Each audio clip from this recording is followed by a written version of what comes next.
पुणे, पिंपरी चिंचवड आणि अहमदाबाद इथले काही युवक लग्न समारंभासाठी इचलकरंजीतील नातेवाईकांकडे आले होते. लग्न कार्यक्रम आवरल्यानंतर पिंपरी चिंचवड इथले देव भाट आणि अहमदाबादमधील हेतन गागडे आणि विनोद गावडे हे तिघेजण पंचगंगा नदीमध्ये पोहण्यासाठी गेले. सायंकाळी 6 वाजता तिघेही पोहण्यासाठी नदीत उतरले, पण तिघांनाही पाण्याचा अंदाज आला नाही आणि ते पाण्यामध्ये बुडू लागले. तिथं असणाऱ्या काही नागरिकांनी त्यांना वाचवण्याचा प्रयत्न केला.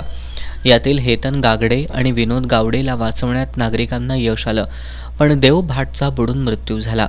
नागरिकांनी याची माहिती पोलीस आणि इचलकरंजी महानगरपालिकेच्या आपत्ती व्यवस्थापनाला दिली. त्यानंतर घटनास्थळी आपत्ती व्यवस्थापनच्या 2 टीम दाखल होऊन त्यांनी देव भाट याचा शोध घेण्याचा प्रयत्न केला.